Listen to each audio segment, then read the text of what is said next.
એ પરમ સત્ય કોણ છે? જો એટલે જ દરેક પુરાણો એ એમના નામથી છે. અહીંયા કૃષ્ણમ પરમ ધીમહિ પણ કહી શકત, પણ એ કૃષ્ણને પરમ સત્ય રૂપે સ્થાપિત કરવા છે એટલે શરૂઆત સત્યમ ધીમહિથી કરી. કારણ કે સત્ય કોણ છે એ જ્યારે ભગવાન ગર્ભમાં આવશે ને દેવકીજીના, ત્યારે દેવતાઓના મુખે સ્તુતિ કરાવી. સત્યવ્રતમ સત્ય પરમ ત્રિસત્યમ સત્ય સયોનિ નિહિતમ ચ સત્ય. આ સત્યાત્મકમ એ તો કૃષ્ણ છે, પરમ સત્ય એ છે.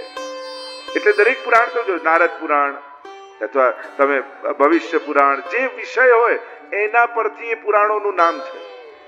વરાહ પુરાણ, તો ભાગવતને કૃષ્ણ પુરાણ કેમ ન કહ્યું? નામ આપ્યું ભાગવત, શ્રીમદ ભાગવત. નહીં તો ખરેખર તો કૃષ્ણ પુરાણ જ કહી દેવું જોઈએ. દરેક પુરાણોના તમે જે મુખ્ય વિષય છે એ નામથી જ 17 પુરાણો છે. મદ્વયમ ભદ્વયમ ચ એવ બૃહત્રયમ વચતુષ્ટયમ એમ કહીને 17 પુરાણોના નામ અત્યારે વિસ્તાર નથી કરતો. મત્સ્ય પુરાણ કે માર્કંડેય પુરાણ કે અન્ય જે પુરાણો છે એની જે ચર્ચા છે, પણ સત્ય રૂપ કૃષ્ણને સ્થાપિત કરવા છે. જે ગાયત્રી મંત્રમાં વાત થઈ, અને ગાયત્રી મંત્રમાં જેમ કહીએ છે યો યો ન પ્રચોદયાત, કોને ધ્યાન કરીએ? જે પરમમ છે એને ધ્યાન કરાય. જન્માદ્યસ્ય યતઃ, બ્રહ્મસૂત્ર છે ને એનું પહેલું સૂત્ર છે જન્માદ્યસ્ય યતઃ શાસ્ત્ર યોનિત્વાત. અહીંયા પણ કહ્યું જન્માદિ જેનાથી થાય છે, એટલે કે આ જે કાંઈ દેખાય છે એ બ્રહ્મમાંથી પ્રગટ થયું છે. શેમાંથી બન્યું? કોણે બનાવ્યું? તો વેદાંતના શબ્દોમાં કહું તો નિમિત્તોપાદાન કારણ એ બ્રહ્મ પોતે છે. જેમ માટીમાંથી ઘડો બને તો બનાવ્યો કુંભારે ને બન્યું માટીમાંથી. તો આ આખી સૃષ્ટિની માટી કઈ અને કુંભાર કોણ? તો કે માટી પણ બ્રહ્મ અને કુંભાર પણ બ્રહ્મ. રૂપ નામના ભેદથી એ જ ઓળખાય છે. પ્રગટ કરતા એ છે, પોતે બન્યો છે અને પોતાનામાં લય કરે છે. એટલે કે જન્માદિ એના થકી છે. એટલે ગાયત્રી મંત્રમાં કહું તત્ સવિતુઃ સૂતે પ્રસૂતે ઇતિ સવિતા, જે જન્મ આપે. તો આ જન્માદિ બ્રહ્મ છે. સત્યમ પરમ ધીમહિ, બહુ અત્યારે વિસ્તાર નથી કરતો, આખી વેદાંતની ચર્ચા છે. મહાપ્રભુજીનો મત છે શુદ્ધાદ્વૈત બ્રહ્મવાદ. શુદ્ધ અદ્વૈત અને બ્રહ્મવાદ. બ્રહ્મવાદ એને કહેવાય સર્વ ખલઇદમ બ્રહ્મ. બ્રહ્મને જગત જુદું નથી. કહ્યું કે બ્રહ્મમાંથી જ જગત પ્રગટ થાય છે. કાર્ય કારણ અભેદાત એમ બ્રહ્મસૂત્ર છે. જો કારણ એ સત્ય છે તો એનું કાર્ય પણ સત્ય થાય. બ્રહ્મ સત્ય છે તો બ્રહ્મમાંથી ક્યારે મિથ્યા પ્રગટ ન થઈ શકે, અસત્ય પ્રગટ ન થઈ શકે. તો બ્રહ્મમાંથી જગત રૂપે ભગવાન જ આવિર્ભૂત થાય છે અને ભગવાન એને પોતાનામાં તિરોધાન કરી લે છે. ઘણી બધી વેદાંતની સુંદર ચર્ચાઓ છે. સત્યમ પરમ ધીમહિ, પરમ સત્યનું અમે ધ્યાન કરીએ છીએ. ધીમહિ શબ્દ વેદનો શબ્દ છે અને અહીંયા ભાગવતજીમાં પણ એ જ શબ્દનો પ્રયોગ કર્યો છે. અમે પરમ સત્યનું ધ્યાન. બીજા શ્લોકમાં કહ્યું ધર્મ પ્રવજિત કેતવુ અત્ર પરમો નિર્મત્સરાણામ સદામ. અહીંયા કપટ રહિત ધર્મનું વર્ણન છે. તો કે ધર્મમાં કાપટ્ય શું? તો કે કાપટ્ય એ જ છે ભગવાન પાસે જઈએ પણ ભગવાન માટે નહીં, ભગવાનથી લેવા માટે જઈએ. એ જ કાપટ્ય છે.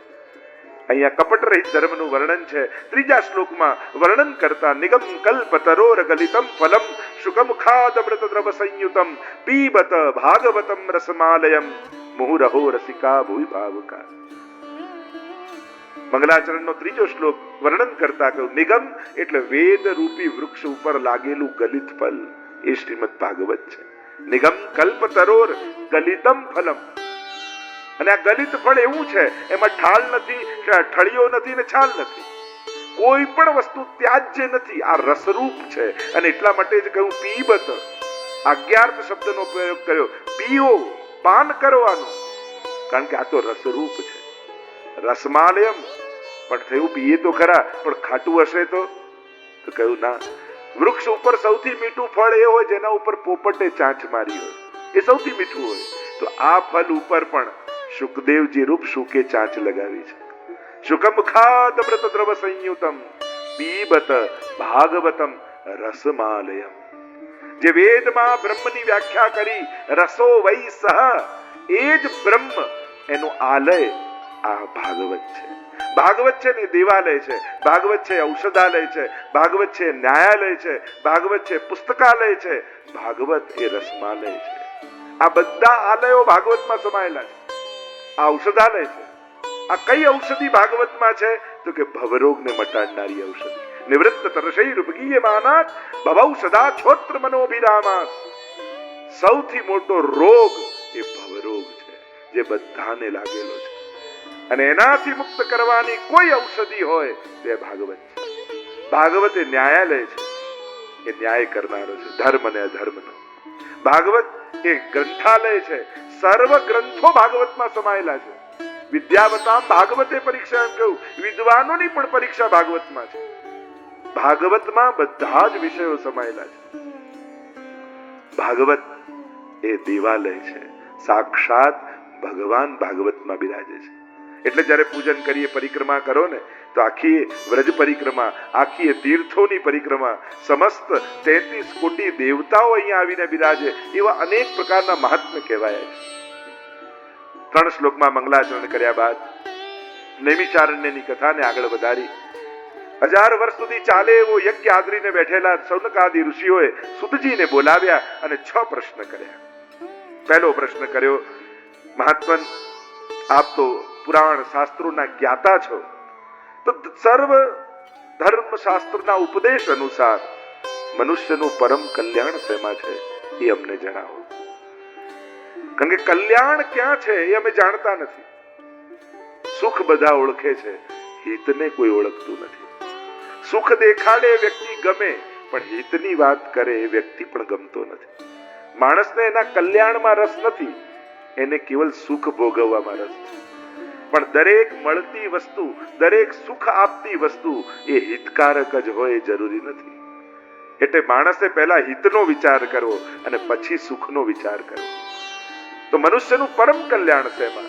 બીજો પ્રશ્ન કર્યો, સર્વશાસ્ત્ર અનુસાર અમને સાર સંભળાવો દરેક શાસ્ત્રોનો, જેનાથી અમારું અંતઃકરણ પવિત્ર થઈ જાય. શાસ્ત્રને સાંભળવાનો આગ્રહ.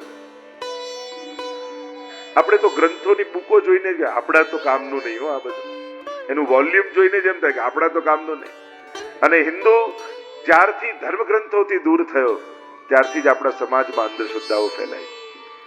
વ્યક્તિઓ છેતરી જશે, શાસ્ત્રો ક્યારે નહીં છેતરે. મૂળ ધર્મ ગ્રંથોને વાંચવાનો આગ્રહ રાખો.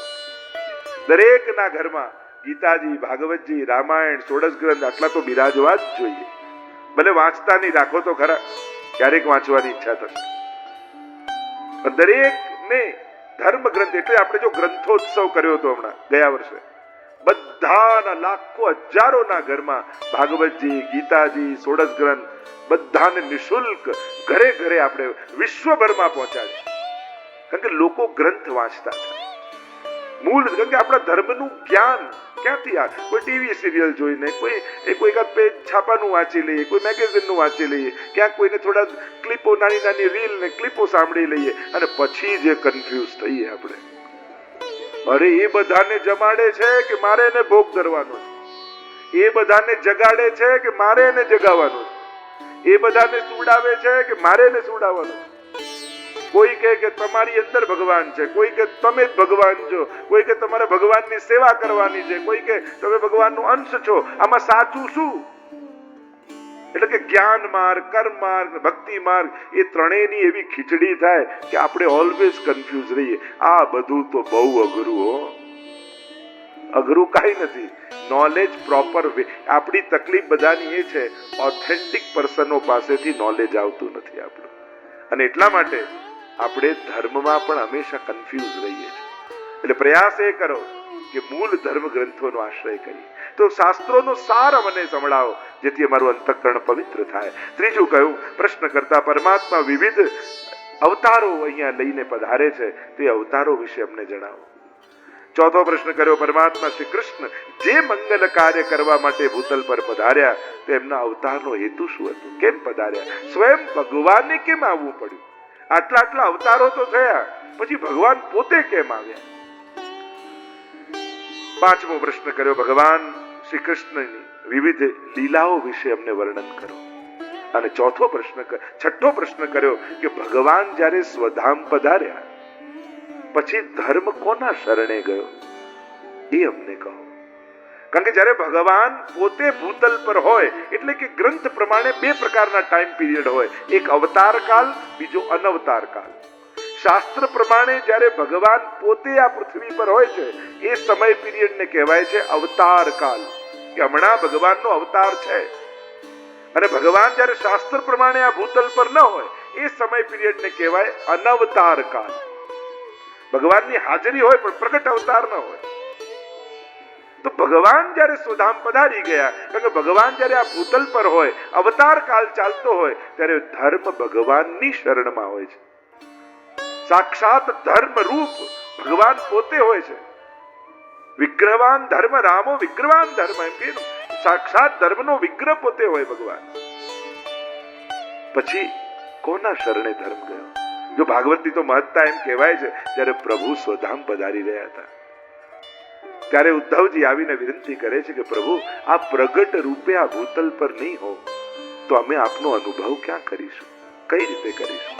અને ત્યારે ભગવાને પોતાનું સમગ્ર તેજ શ્રીમદ ભાગવતમાં પધરાવ્યું અને ઉદ્ધવને કહ્યું, જ્યારે પ્રગટ રૂપે હું ન હોઉં ત્યારે ભાગવતમાં તને મારો અનુભવ કરાવીશ. એટલે ભાગવત એ સાક્ષાત ભગવાનનું આ વાંગમય રૂપ છે, વાણીમય રૂપ છે. 6 પ્રશ્નો કર્યા અને મનુષ્યનું પરમ કલ્યાણ શેમાં છે એ સમજાવતા સુતજી બોલ્યા,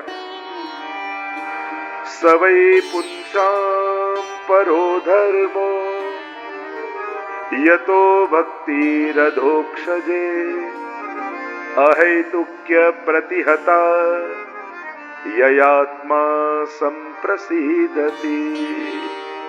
સવૈ પુંસામ પરો ધર્મો, મનુષ્યનું પરમ કલ્યાણ અધોક્ષજ ભગવાનની ભક્તિમાં છે. અહેતુકી અને અપ્રતિહતા ભક્તિ. જો નારદજી ભક્તિ સૂત્રો આપ્યા છે, નારદજીનું ભક્તિ માર્ગમાં બહુ મોટું યોગદાન છે. આ તો આપણે લોકોએ બધા નારદજી ના બધા પાત્રોને સિરિયલો જોઈને હસીના પાત્રો ગણી લીધા. ક્યાંક આપણી જ ભૂલો છે. કોઈ ધર્મના લોકો પોતાના દેવતાઓ કે પોતાના મહાપુરુષો કે પોતાના ભગવાનમાં રમત કરતા નથી. પણ આપણા સનાતન ધર્મ માર્ગીઓ આપણે જ આપણા ભગવાનના કેવા કેવા રૂપો ને કેવી કેવી રમત કરતા હોય. સાવધાન રહેવું જોઈએ.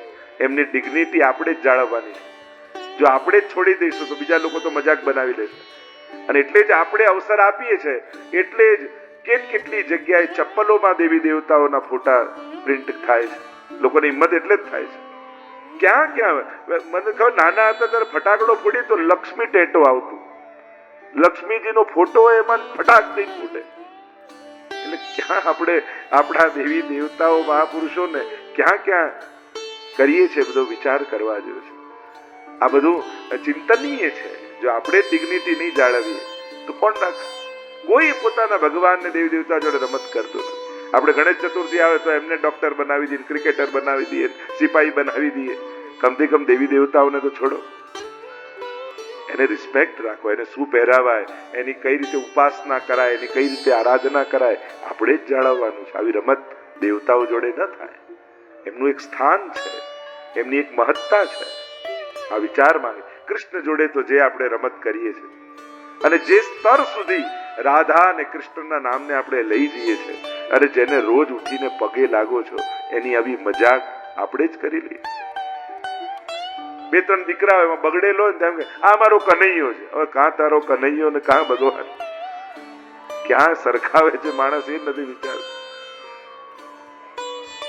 આ લોકોની દ્રષ્ટિકોણ એવા છે. એટલે ક્યાં આપણા ભગવાનને કયા સ્તરે એમની લીલાઓને આપણે લઈ જઈએ છીએ.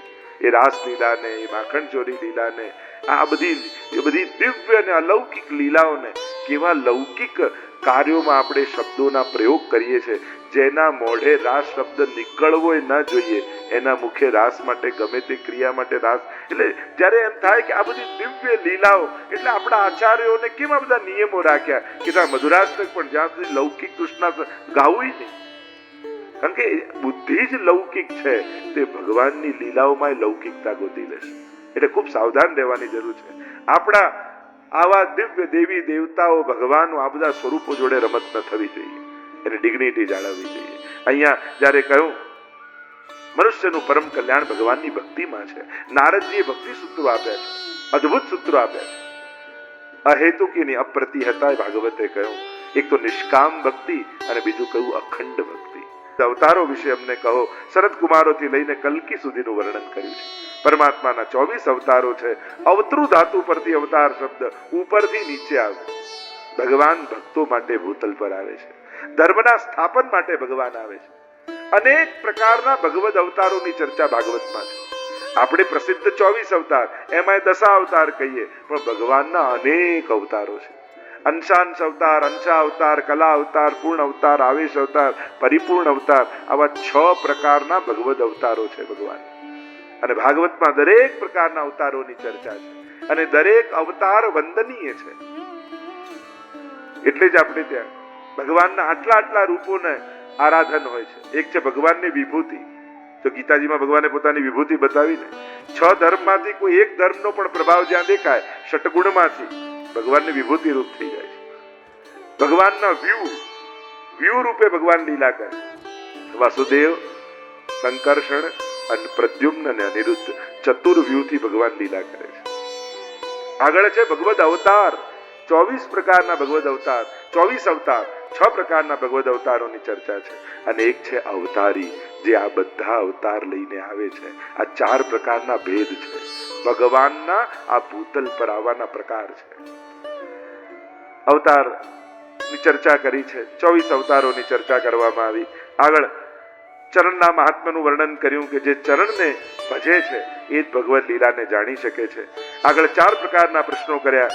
ભાગવત સંબંધી, ભાગવતના કર્તા સંબંધી, ભાગવતના વક્તા સંબંધી અને ભાગવતના શ્રોતા સંબંધી. 4 પ્રકારના જ્યારે પ્રશ્નો કર્યા સૌનક આદિ ઋષિઓએ, ત્યારે ભાગવતના કર્તા સંબંધી પ્રશ્ન જ્યારે કર્યો, ત્યારે સૂતજીએ વ્યાસજીના પ્રાગટ્યની કથા કહેતા કહ્યું, દ્વાપરે સમનો પ્રાપ્તે તૃતીયે યુગ પર્યયે જાત પરાશરાદ યોગી વાસવ્યા કલયા હરે. દ્વાપરે સમનો પ્રાપ્તે, વર્તમાન ચતુર્યુગીના 3જા યુગ દ્વાપરમાં મહર્ષિ પરાશરને ત્યાં સત્યવતીના ગર્ભથી ભગવાનના જ્ઞાના અવતાર, બોલીએ વ્યાસ ભગવાન કી જય, વ્યાસ ભગવાન કી જય. ભગવાનના જ્ઞાના અવતાર એવા વ્યાસજી થયા.